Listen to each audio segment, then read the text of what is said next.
A modern tech glitch exposed a shocking betrayal, leading to an unforgettable confrontation. Today, we delve into a story where technology unexpectedly revealed a partner's secret life. This narrative could easily inspire a dramatic streaming series.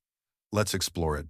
I'm a 3-4-year-old man, married to my 3-2-year-old wife for 5 years. I suspected her infidelity but couldn't bring myself to address it directly. We met 7 years ago at a party. She was remarkably attractive, seemingly out of my league, while I was the awkward guy watching from afar. The host eventually introduced us. We connected over our shared enjoyment of darts.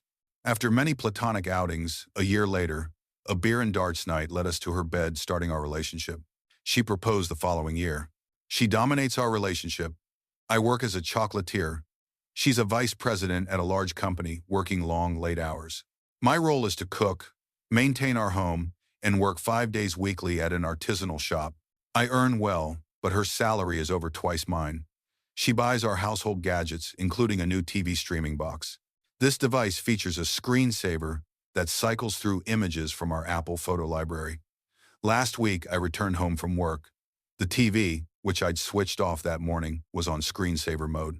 It displayed pictures from her phone, her, a female friend, and a man I didn't know in very explicit poses in our living room. The pictures moved, suggesting a fourth person took them with her phone, though I saw no one.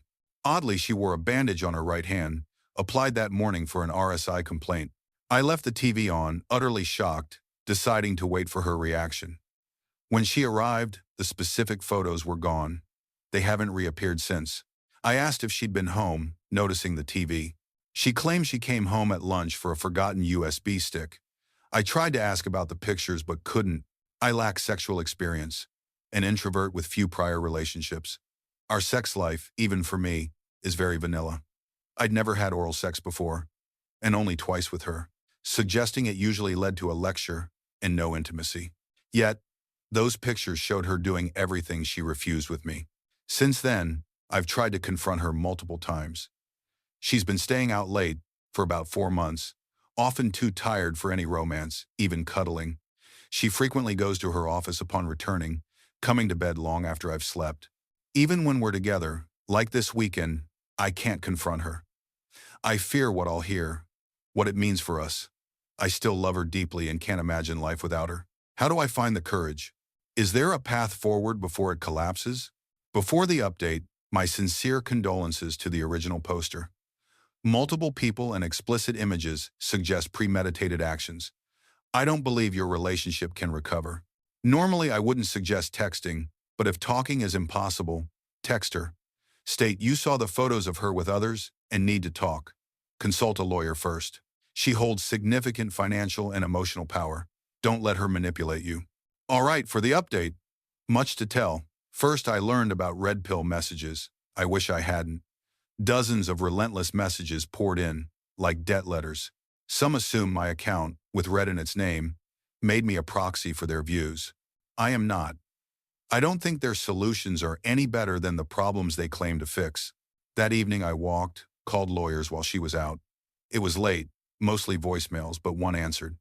She requested financial statements and documents for a morning meeting. I planned to confront my wife that night. It didn't happen. She came home very late and immediately took a bath. I slipped into her office, took her phone from her purse. Fingerprint scanner, but her garage safe pin worked. No incriminating pictures or messages. As I replaced it, her bag burst. Another phone! An Android. Pattern locked. But a message on screen read, "Phone number only, no name is less than 3. I put it back. I decided to postpone confrontation until after seeing the lawyer, but photographed the message. Next morning, the lawyer spent 30 minutes discussing outcomes, then 45 on finances. No kids. She's the main earner. I might leave with nothing or be owed money. This will take months, maybe over a year. Marriage takes minutes. Divorce, a year. I told my boss I was sick, looking awful from crying and no sleep, which was convincing. Working with food, sickness is serious. I went home, unplugged the Apple TV, and took it to a friend's computer store. He confirmed the screensaver photos were from her Apple Photos. He was my first confidant, immediately offering me a place to stay. He then called the number from my wife's other phone. Rob answered. I walked home, texted her about dinner. She replied she had extra work, might be late. I urged her to make an exception for important news, thinking she'd assume I found a house. Dinner passed. She didn't show. She arrived around 10 p.m., smelling of cigarettes, cheerful. She asked what I wanted to discuss. I asked her to sit. I almost invented a house story, but anger surged. I know you've been unfaithful. I'm working with an attorney. We need to talk about this now. She deflated, trembled, didn't deny it. My attorney, friend, and private messages all advised against pressing for details, but I wanted to know. Tell me about Rob. She said they met through Anne, the friend in the photos. Anne wanted sex with Rob, but Rob liked my wife, so they planned a threesome. This was 14 months ago. They later included Rob's wife, the fourth person taking pictures, who was polyamorous. The photo mystery solved. She gave her phone to Rob's wife, forgetting the screensaver. She uploaded and deleted them. The second phone was for affairs, not on our shared contract, hiding calls. She also had brief flings with other women and men. Her weekend work was trips with Rob. Her detailed confession felt intended to hurt me, and it did, but I kept a poker face. I informed her that I would be leaving the house, having documented everything, hoping for an amicable split. She declined, said she'd leave, take a hotel, and placed her keys down. She packed a few things and left. That was it. As someone said, it hurt less than I thought, but still hurt a lot. Today, I have 15 missed calls and 150 messages, all begging forgiveness and reconciliation. I agreed to meet her next week only to divide possessions. For me, it's over. Only my friend knows. I'll wait to go public while sorting things out. I might hit the gym, no rebound intentions. We'll see. She regrets getting caught, not her year-long actions. Her cruel details, second phone, it all shows her awful character. I feel so bad for you, OP. I can't imagine it. Good luck. I'm a 29-year-old man. My ex-fiancé, also 29, cheated 4 years ago. I recovered, stronger than ever. I share this, hoping to show infidelity victims that your world isn't over. Things improve. Disclaimer. Names and minor details change for privacy. I met my ex-fiancée, Jane, 7 years ago in a coffee shop line. We hit it off, chatted for an hour, exchanged numbers. I hesitated to get serious. I was a new investment bank analyst, working brutal hours 70 to 80 weekly, up to 120 plus on deals. Colleagues' relationships failed due to these crushing hours. After a few dates, I was falling for Jane, and she for me. I voiced concerns about my work hours affecting us. She liked me, saying it'd be a shame not to try. Commitment and understanding would overcome challenges. She proved true. 3 years followed, with incredible highs and agonizing lows, but we persevered. She was patient, understanding, never guilt-tripped me for late work nights. She gave me love and affection, often expressing gratitude. I did everything to love her as she deserved. Surprisingly, after 3 years, we were stronger than ever, unlike my colleagues' relationships. I decided to apply for private equity roles. Success meant drastically reduced hours and even higher pay. I also wanted to marry Jane, this amazing woman who supported me through tough banking years. I bought a ring, proposed in Spain. She said yes. I was thrilled.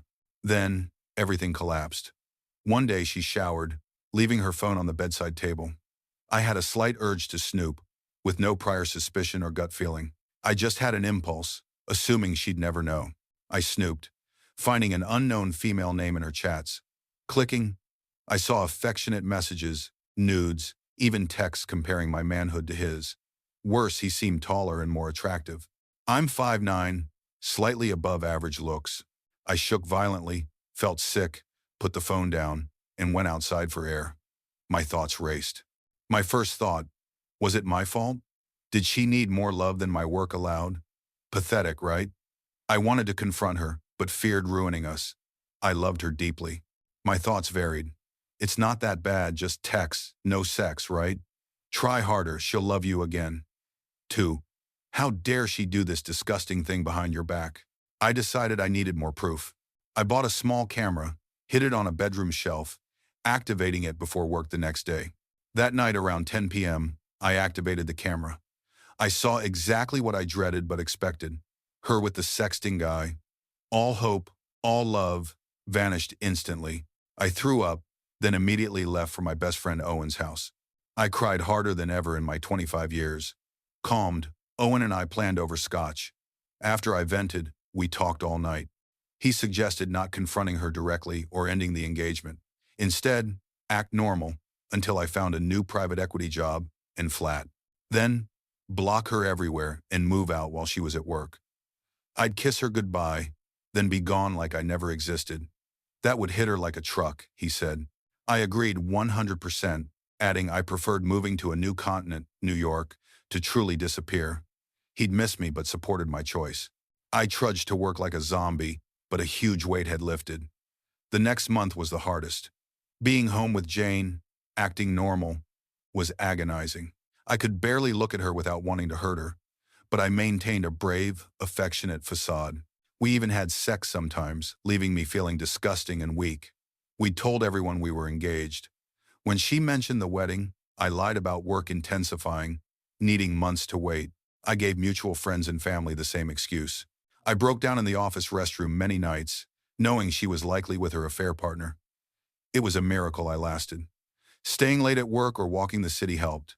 Meanwhile, I contacted New York headhunters for private equity associate roles, studying for LBO modeling tests. My other close friends knew my plan and offered 100% support. After weeks of headhunter interviews, I had New York private equity firm interviews scheduled. Everything was going as planned, but life threw a curveball, disrupting my strategy unexpectedly. One Friday night, Owen, Antoine, and I mingled with Antoine's acquaintances. Among them was Elisa, one of the most beautiful girls I'd ever seen. Swedish, stunning, like Elsa Hosk's close relative. We talked, got along well. She was doing the exact same master's program at my alma mater, and we both grew up in Asia. I planned to leave for New York as soon as possible, but couldn't resist exchanging numbers. We dated, became intimate. I'd never felt so desired and understood, not even with Jane early on. For weeks, I was genuinely happy. One night after intimacy, we confided our deepest feelings. She shared how her ex cheated, I didn't prompt her, and her absolute disdain for infidels. I explained my situation. She laughed, not at me, but amazed by my sledgehammer plan for Jane. She asked if I'd stay, not go to New York. I said I'd consider it. Deep down, I didn't want to leave. I hadn't planned involvement, but Elisa was incredible and I fell for her. Her views on infidelity reassured me she'd never betray me like Jane. What an unexpected twist she was. Some might call this cheating on Jane, making me equally bad. I disagree with the former. She cheated first, so my fidelity obligation ended. I agree with the latter. I am a savage. After multiple firm interviews, I received an offer from a large New York private equity fund. I then inquired about their London office. The managing director connected me to his London counterpart. 2 interviews later, I accepted the London offer. I was overjoyed. For non-finance people, an investment banker moving to private equity is a massive career step up. After my first day at the new fund, I hosted a small celebration at my apartment. Owen, Antoine, who also moved to private equity, his partner worked at my new fund, his significant other, and another friend came. I invited Elisa. She gladly accepted, arriving last. She kissed and hugged me, expressing pride. I closed my eyes, held her longer, savoring the moment. We sat around my kitchen island, talking, laughing, having a splendid time. Just then, Jane came home. It was 1 a.m. She likely finished being intimate with her affair partner. We glanced, but ignored her. Everyone knew. Elisa's hand was on my shoulder. She didn't move it. We continued talking, not letting Jane disrupt our good mood. Jane awkwardly tried to insert herself, sitting on my other side. We kept ignoring her. I turned my body to Elisa. Jane was clearly uncomfortable. Around 2 a.m., everyone left. I saw them out, then, after deliberation, put on my shoes and followed. Jane, worried, asked where I was going. "I'll be back in a bit," I replied, closing the door. I woke around 8 a.m. Elisa was still asleep. I kissed her head and went home for my plan's final stage. My phone had been silenced, inundated with Jane's texts and calls. Jane sat dejected at the island, eyes and nose red from crying. Before her betrayal, my heart would have broken. I'd cheer her up. Now, I felt nothing. No sympathy. "Where were you?" she asked. I fell asleep in the car, I replied. I didn't own a car, but I didn't care if my answers were illogical then. Gotta freshen up and get to work. I showered, put on my suit. I needed her to leave for work, for my plan to succeed. Dressed, I approached her, gently touched her cheek. Look, I said softly, looking into her eyes. I have to work now, but I promise to come home early today and talk, okay? I kissed her forehead, told her I loved her. That was my last insincere kiss. I was glad it was over. My final plan, move out, ghost her. Not to New York, but to a new, much more luxurious apartment I'd secured last week in an affluent city center neighborhood. I took a day off work to move out. Weekdays were when Jane was longest away. Owen and Antoine helped, meeting for breakfast. After, I checked her phone location at work. We returned to my old apartment, packed everything not already at Owen's, into his car, and left. I felt a little sadness leaving my home of 3 years, but it was a fresh start. Change is never easy. The lease was in my name, expiring in 2 months. With my new salary, 2 months' rent was nothing. Paying it to watch my unfaithful fiancé's life crumble was a bargain. After moving, life was incredible. My new job was amazing, thoroughly enjoyable. I had much more free time. I resumed boxing, finally sleeping well. My friends noticed I looked healthier, happier. I felt it too. Elisa and I became official, extremely happy. She even secured a private equity fund offer straight out of school, an impressive feat. I was happier than ever since graduation. Jane's disappearance hit her hard. She didn't recover quickly. My friends were bombarded with her calls and messages asking about me. I'd blocked her everywhere. She still had the engagement ring. Asking for it back wouldn't have been as impactful. As for her affair partner, I never found out, nor cared. If he wanted her, he could have her. Disloyal people always end up together.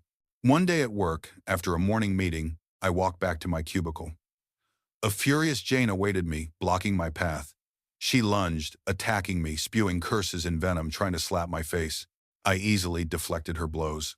My cubicle mate, Kiara, and another colleague restrained her. She fell to her knees, sobbing. I was so worried. I missed you. Where did you go? I love you. How could you do this to me? I calmly took out my phone, found the videos of her and her affair partner being intimate, and played them, shoving the phone in her face. I still laugh, recalling her look of horror. She hyperventilated. Look, she gasped. I can explain. It's not what it looks like. I burst out laughing. It's not what it looks like? It was clearly her being intimate with another man who wasn't her fiancé. I wanted to yell, to rub her awful deeds in her face, but realized she knew her egregious mistake. Guilt consumed her. Look at me, she softly continued. I love you. I will always love you. As long as the sky is blue, I will love you. Here in London, the sky's always gray, I quipped back, straight-faced and smug. Kiara stifled a laugh. Jane's tears flowed freely as security intervened, escorting her out. Another dose of karma struck Jane, literally, an hour later. I met Elisa for lunch in my building lobby. She was waiting. We kissed, walked hand in hand toward the exit, and right into Jane's bewildered face. An awkward pause. Jane fell to her knees again, bawling. Jealousy? Guilt? Regret? I'll never know, nor care. Elisa and I sidestepped her, walking out. The rest of Jane's story, engagement, friends, family, is for another time. Life is still wonderful. I received a vice president promotion last month, on track for partner before 40. Elisa is my new fiancée. I proposed last summer. She tearfully accepted. We love each other deeply. We plan to marry post-pandemic, already discussing children. The lockdown is tough, but we're fortunate to have each other. That's my story. I share this to show infidelity victims. It's not the end. You can recover, level up, reach new highs. Have a great day, everyone.